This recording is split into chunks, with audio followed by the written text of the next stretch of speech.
मेघा और कोमल दोनों बहनें होती हैं और उन दोनों को दो भाई अमित और विजय से बहुत प्यार होता है। एक दिन दोनों उनसे मिलने के लिए जाती हैं। तुम दोनों भाई हमसे प्यार भी करते हो या नहीं? दीदी, अगर इन्हें हमसे प्यार होता तो हमसे अब तक शादी कर लेते ना, लेकिन नहीं, इन्हें हमसे कोई प्यार नहीं है। इनका प्यार तो बस दिखावा है। नहीं मेघा, तुम ऐसी बातें क्यों कर रही हो? अरे मैं तुमसे सच में प्यार करता हूँ। अच्छा, प्यार करते हो तो हमारी बात मान लो। देखो, अब बात साफ है। अब अगर तुम दोनों हमसे शादी करने को मना करोगे तो हम किसी और से शादी कर लेंगे। मेघा बिल्कुल सही कह रही है। अरे हम भी इतने अमीर हैं, तुम दोनों भी अच्छे खासे अमीर हो, अच्छा काम चल रहा है, पता नहीं फिर भी क्यों शादी से मना कर रहे हो? कोमल, बात को समझो, हमें थोड़ा समय दो। हम अपना करियर बनाना चाहते हैं। हम कहाँ भागे जा रहे हैं? अरे हम भी तो तुमसे शादी करना चाहते हैं। शादी करना चाहते हो ना, तो फिर अब इस महीने हमारी शादी होगी, और अगर हमारी नहीं हुई तो हम दोनों बहनें पापा के बताए हुए लड़कों से शादी कर लेंगी। मतलब तुम्हारे पापा ने लड़का देख भी लिया है तुम्हारे लिए? हाँ, अब आगे तुम्हें सोचना है कि हमसे शादी करनी है या नहीं। हम दोनों तो तुमसे बहुत प्यार करते हैं। अगर हम शादी कर लें और तुम्हें हमारा प्यार साबित होगा तो ठीक है, इसी महीने हमारी शादी होगी। कुछ ही दिनों में परिवार की रजामंदी से दोनों बहनें शादी करके एक ही घर में देवरानी जेठानी बनकर आ जाती हैं। लेकिन वो दोनों अपना ससुराल देखकर बहुत हैरान हो जाती हैं। अमित, ये क्या है? तुमने तो हमें कहा था कि तुम्हारा घर बहुत बड़ा है, किसी चीज की कमी नहीं है। लेकिन यहाँ तो सब उल्टा है, एक कमरे वाला घर, ऊपर से रसोई भी एक ही। बहू, तुम ऐसे क्यों बात कर रही हो, जैसे तुम्हें कुछ पता ही ना हो। माँ, इन दोनों को कुछ नहीं पता था और हमें माफ कर दो। हमने तुम दोनों से झूठ बोला था कि हम अमीर हैं। दरअसल हम डर गए थे, तुम दोनों इतनी अमीर हो, हमारी हैसियत ही नहीं है कि हम तुम्हारे सामने खड़े भी हो पाए, बस इसलिए हमने झूठ बोला। हम अपने करियर पर काम कर रहे हैं। हम तुमसे समय भी मांग रहे थे, पर अपने प्यार को हम दूर तो नहीं जाने दे सकते ना। हमें माफ कर दो, हमने तुमसे झूठ बोला, लेकिन हम सच में तुमसे बहुत प्यार करते हैं। बस रहने दो, हम भी बहुत प्यार करते हैं, इसीलिए तुम्हारे झूठ को हम माफ कर रहे हैं। तुम दोनों तो बहुत समझदार हो, पुरानी किसी बात को ना पकड़कर अपनी गृहस्थी पर ही ध्यान दे रहे हो। दोनों देवरानी जेठानी थी तो अमीर घर की, इसीलिए उन्हें काफी परेशानी भी होती है। मेघा, तुम क्या कर रही हो? अरे मुझे आटा लगाना है, सारी जगह तो तुमने ही ले ली है। अरे दीदी, मैं क्या करूं, मैं भी तो दाल बना रही हूँ ना। मैं तुम्हारी बड़ी बहन भी हूँ और तुम्हारी जेठानी भी लगती हूँ, तो तुम मेरी बात को मना नहीं कर सकती। तो मैं भी आपकी देवरानी हूँ, थोड़ा मुझसे प्यार से बात करो। दोनों बहस करने लगती हैं, तभी काफी जोर से बारिश होने लगती है और खिड़की से पानी आने लगता है। ओहो, यहाँ इतना पानी कैसे आया? बाहर तो बारिश हो रही है, फिर बाहर का पानी अंदर कैसे आ रहा है? हमें कुछ करना पड़ेगा, वरना ये एक रसोई नहीं, पानी वाली रसोई हो जाएगी। दोनों मिलकर बारिश का पानी बाहर फेंकने लगती हैं, लेकिन थी भी तो वो दोनों अक्ल की कच्ची। सारा पानी घर के राशन में ही जा रहा था। ये क्या हो रहा है? अरे महीने भर के राशन पर तुमने पानी डाल दिया। नहीं माँ जी, हम तो बस पानी को बाहर फेंक रहे थे। सरिता भाभी, तुम्हारी बहुरिया तो बिल्कुल गजब है। अरे कोई आँख का अंधा होता है तो अक्ल का, और आज तो उदाहरण सामने ही है। तुम दोनों को कुछ ना आए तो पूछ लिया करो, अपना दिमाग मत लगाया करो। दोनों देवरानी जिठानी को काफी मुश्किलों का सामना करना पड़ रहा था एक रसोई में, क्योंकि कभी बारिश का पानी आता तो कभी लकड़ियाँ गीली होती, तो कभी जगह की वजह से परेशानी होती ही रहती है। ऐसे ही उनके दिन भी गुजर रहे थे। एक रात दोनों बहुएं खाना बना रही होती हैं, तभी अचानक से लाइट चली जाती है। अरे मेघा, तुम मेरे पैर पर चढ़ गई। माफ करना दीदी, अंधेरे में ना मुझे कुछ दिखाई नहीं दे रहा है। ये मोमबत्ती कहाँ है? बिल्कुल अंधेरा ही हो गया है। मेघा, जरा संभाल कर काम करना, कहीं काम बनने की बजाय हम खराब ही कर दें। दीदी, आप भी संभल कर काम करना। दोनों अंधेरे में काम कर रहे थे, तभी सब्जी में चीनी डाल देती हैं और सब लोग खाने बैठ जाते हैं। अरे यार, ये सब्जी किसने बनाई है? मैंने बनाई है। क्यों, क्या हुआ? सब्जी में चीनी कौन डालता है? अरे शायद गलती से डाल दी होगी, वो लाइट चली गई थी, जगह भी छोटी है, पता नहीं चला। चूल्हा तो जल ही रहा था ना, और मोमबत्ती जला लेती। ज्यादा ना बकवास करने की जरूरत नहीं है, हम भी तो एडजस्ट कर रहे हैं ना एक रसोई में, आप लोग भी करो। मेघा की बात सुनकर सबको हंसी आ जाती है और सब लोग चुपचाप खाना खा लेते हैं। दोनों बहुएं अब जैसे तैसे आदत डाल रही होती हैं। ऐसे ही कई दिन निकल जाते हैं। कुछ दिनों बाद काफी ज्यादा बारिश हो रही थी। आज तो जमकर बारिश हो रही है। ऐसी बारिश में तो चाय पकौड़े खाने का मन करता है। और वो चाय पकौड़े अगर आपके हाथ के दीदी हो तो तब तो खाने में और भी मजा आ जाए। वैसे दीदी, कितने दिन हो गए ना आपने अपने हाथ से कुछ भी बनाकर नहीं खिलाया। तुम भी तो बना सकती हो ना। ना बना, मैं नहीं बनाने वाली हूँ। अच्छा चलो, हम दोनों साथ में मिलकर बनाते हैं। हाँ, ये सही रहेगा। दोनों बहुएं अब रसोई में पकौड़े बनाने जाती हैं। दीदी जरा खिसको ना, मैं प्याज काट रही हूँ। मैं भी तो बेसन का घोल बना रही हूँ और आग भी मुझे ही जलानी है लकड़ियों में। बारिश में वैसे भी जल्दी आग नहीं पकड़ती। मैं तो बोल रही थी कि आप ही बना लो। दोनों बहस करने लगती हैं और साथ में काम करती हैं। कोमल जैसे ही कढ़ाई में तेल डालती है कि तभी बारिश के छींटे उनकी कढ़ाई में आ जाते हैं और वो दोनों डर जाते हैं। अरे सरिता भाभी, ई का तुम्हारी दोनों बहुरिया तो डरपोक है। हाँ काकी, आप तो बहुत बहादुर हो ना, आप ही हमारे लिए पकौड़े बना दो। ना, हमको अप्रैल फूल मत बनाओ। लेकिन ये तो अप्रैल का महीना ही नहीं है। हाँ, तो जो अप्रैल के महीने में फूल बनाया जाता है वो मत बनाओ। बिजली गरजेगी तो हमारे शरीर में झुनझुन होने लगती है। हमको कुत्ते ने काटा था ना। तो जाओ उस कुत्ते को पकड़ो, यहाँ हमारा मजाक मत बनाओ। बहू, पर तुम दोनों क्या कर रही हो? पूरी रसोई फैली हुई। माँ जी, हम यहाँ तो चाय और पकौड़े बनाने आए थे, लेकिन ये रसोई नहीं है, बॉर्डर है बॉर्डर। यहाँ कोई काम हो ही नहीं पाता।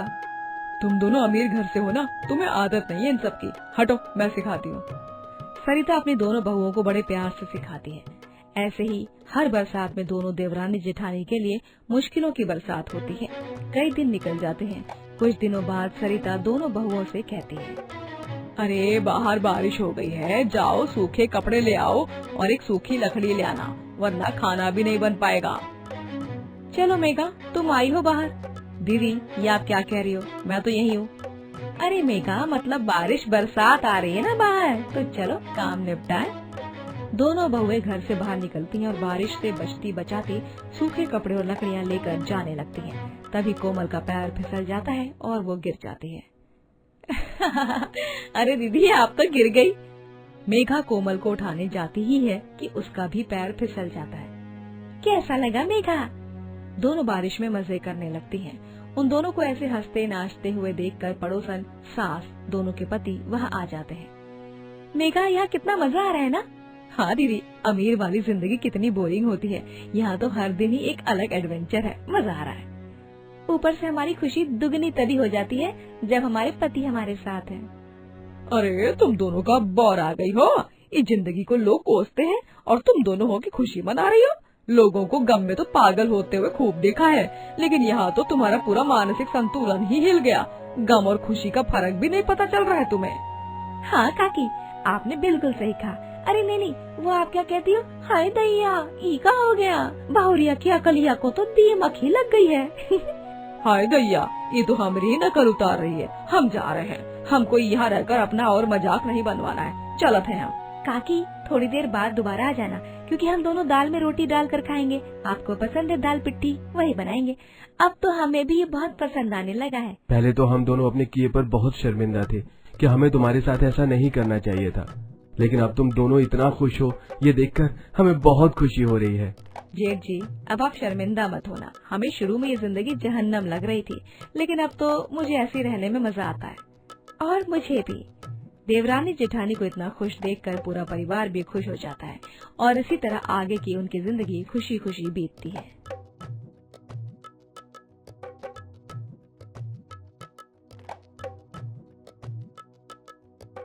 बिरजू खाना खाकर मटके में पानी देखता है तो उसमें पानी नहीं होता है।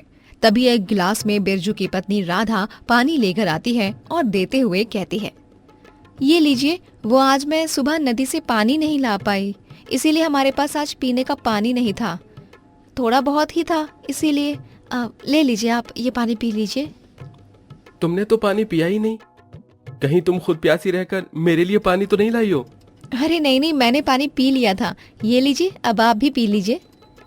बिरजू का परिवार को पानी के लिए काफी परेशानियां होती थी क्योंकि गांव में पानी की सुविधा नहीं थी और जो हैंडपंप से पानी मिलता उसमें बहुत ज्यादा मिट्टी होती थी जिस कारण से उसे उबालना पड़ता है। इसीलिए राधा नदी से पानी लेकर आती है।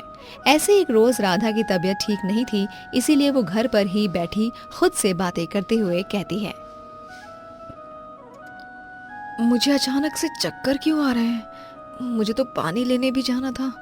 अगर मैं पानी नहीं लेने गई तो हम लोग पानी क्या पिएंगे? हे भगवान, पानी के लिए तो किसी को मत तरसाओ।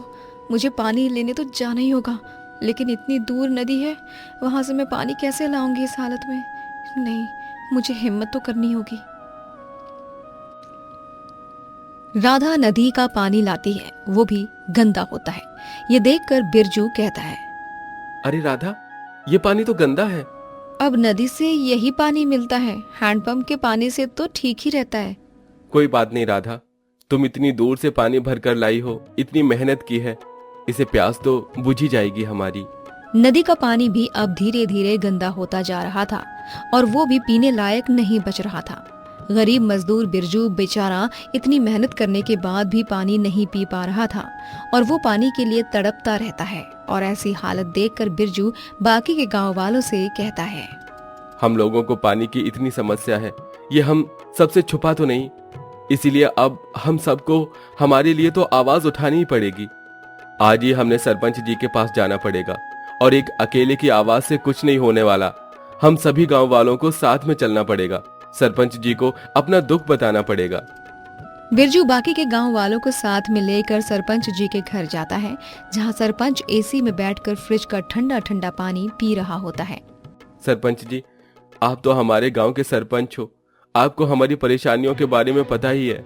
हम लोगों को पीने का पानी तक नसीब नहीं हो रहा है। इस तपती गर्मी में दिन रात मेहनत करने के बाद भी हम पानी नहीं पी पा रहे हैं। हमारे लिए कुछ करिए सरपंच जी, हमारी मदद कीजिए। अरे अभी एसी की हवा में मुझे बहुत सुस्ती आ रही है, अपनी शिकायत बाद में लाना। सरपंच जी, हम कोई शिकायत नहीं कर रहे हैं, हम बस अपनी जरूरत बता रहे हैं। पानी तो हर इंसान की जरूरत होती है और हमारी जरूरत का ध्यान रखना तो आपका काम है ना। आप हमारे गांव के सरपंच हैं, हमारी सहायता कीजिए। सरपंच किसी भी गांव वाले की बात नहीं सुनता है और अपने ही घमंड में मशरूफ रहता है। बेचारे गांव वाले पानी साफ ना मिलने की वजह से एक एक करके गांव के लोगों की तबीयत खराब होने लग जाती है। ये बात राधा अपने पति को बताती है। आपको पता चला, गांव के लोगों की तबीयत खराब हो रही है। पहले तो लोग गंदा पानी नहीं पी रहे हैं और मजबूरी में आकर वो गंदा पानी पी रहे हैं, तो हम गाँव के लोगों की तबीयत खराब होने लग रही है। हाँ, मुझे भी पता चला। मैं जहाँ मजदूरी करता हूँ, आज भी वहाँ कुछ मजदूरों की तबीयत खराब हो गई थी। इस वजह से वो लोग घर पर चले गए। गांव में पानी को लेकर इतनी बड़ी परेशानी आ गई। मुझे तो डर लगता है कहीं हमारे घर में किसी की तबीयत ना खराब हो जाए। पानी तो हम भी वही पी रहे हैं, किसी का कुछ नहीं पता। इतनी मुश्किलें थी और किसी को भी कोई रास्ता नहीं सूझ रहा था। ऐसे ही एक दिन सरपंच के घर में काम करने वाला आदमी, उसके पेट में अचानक से दर्द होने लगता है। अरे सरपंच जी, मेरे पेट में बहुत जोर से दर्द हो रहा है। चल चल, नाटक कहीं और दिखाना। गांव में अफवाह चल रही है कि गंदा पानी पीने की वजह से लोगों की तबीयत खराब हो रही है, तो अब तो भी नाटक कर रहा है, हाँ? अरे नहीं सरपंच जी, मैं कोई नाटक नहीं कर रहा हूँ। सच में मेरे पेट में बहुत जोर से दर्द हो रहा है। आई, मुझसे दर्द बर्दाश्त नहीं हो रहा है। ये नौटंकी मेरे आगे दोबारा मत कर देना, समझे? मैं कोई बेवकूफ नहीं हूँ।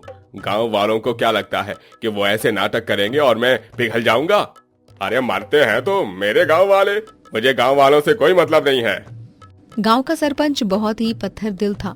गांव वालों की हालत जानते हुए भी वो गांव के किसी भी आदमी की जरा भी मदद नहीं कर रहा था। कुछ दिनों बाद राधा की भी तबीयत खराब होने लग रही थी। राधा को काफी बुखार और पेट में दर्द हो रहा था। हाय, मेरे पेट में दर्द। अब अगर उन्हें पता चला कि मेरी भी तबीयत खराब हो गई तो वो परेशान हो जाएंगे। तभी वहाँ बिरजू आ जाता है और वो राधा की यह हालत देखकर राधा के सर पर पानी की पट्टी रखता है। अरे, हमारे पास पीने का पानी नहीं है और आप पानी की पट्टियां मेरे सर पर रख रहे हो। ऐसे पानी को बर्बाद नहीं करना चाहिए हमें। तुम्हारी तबीयत खराब है और इस समय हमारे लिए सबसे ज्यादा जरूरी तुम्हारी तबीयत है। सरपंच जी को पता नहीं कब समझ आएगा कि उनके गांव वालों को इतनी परेशानी हो रही है। सरपंच जी को मतलब ही कहाँ है गांव वालों की परेशानी से। उन्हें तो बस खुद से मतलब है। देखा नहीं था उस दिन जब शिकायत लगाने गए थे, वो तो आराम से ठंडा ठंडा पानी पी रहे थे साफ साफ, और हमारी शिकायत को सुनना तक नहीं उन्होंने। वो कहते हैं ना, जब इंसान पर खुद बीतती है तभी उन्हें दूसरों की परेशानियां समझ आती हैं। कल को जब खुद उन्हें पानी की दिक्कत लगेगी तभी उन्हें हमारा दुख दिखेगा। कुछ दिनों बाद सरपंच जी गांव की सैर के लिए निकलते हैं, लेकिन तभी रास्ते में सरपंच को चक्कर आ जाते हैं और वो वहीं बेहोश होकर गिर जाते हैं। रास्ते में सरपंच को बेहोश देखकर बिरजू आसपास के लोगों को बुलाने लगता है। अरे भाइयों, यहाँ आओ, सरपंच जी बेहोश हो गए हैं, आओ मदद करो। बिरजू की आवाज सुनकर वहां गांव वाले आते हैं और वो तुरंत सरपंच को खाट पर पेड़ की छांव में लिटा देते हैं और मटके का पानी पिलाने लगते हैं। कुछ देर बाद सरपंच को होश आता है और आसपास गांव वाले उसकी मदद के लिए ये देखकर सरपंच की आंखों में आंसू आ जाते हैं। सरपंच जी, आप ठीक तो है ना? आप यहाँ रास्ते में बेहोश हो गए थे। मैंने देखा तो गांव वालों को बुलाकर आपको यहाँ लिटा दिया। अब तो आपको ठीक लग रहा है ना? अरे आप सब लोग गांव वालों ने मेरी मदद की। मैंने आप लोगों की जरूरत की चीज पानी तक की सहायता नहीं की, और आप सबने फिर भी मेरी इतनी मदद की। सरपंच जी, सबका अपना स्वभाव होता है। आप जैसे भी हैं हो तो हमारे सरपंच ही ना। हम सब आपको ऐसे मुसीबत में नहीं छोड़ सकते थे। अरे आप सबने मेरी इतनी मदद की है। अब आप चिंता मत कीजिए। मैं अब हफ्ते में 2 बार पानी के टैंकर्स गांव में मंगवाऊंगा। अगर किसी ने भी पानी नहीं भरा तो वो बेझिझक मेरे घर आ सकता है और मेरे घर से अपने लिए पानी ले जा सकता है। आपका बहुत बहुत धन्यवाद। यही नहीं, गांव में मुफ्त एसी और फ्रिज भी भेजे जाएंगे और उसका बिल मैं खुद भरूंगा। सरपंच की बात सुनने के बाद सब गांव वाले बहुत खुश हो जाते हैं और गर्मी में आराम से रहते हैं।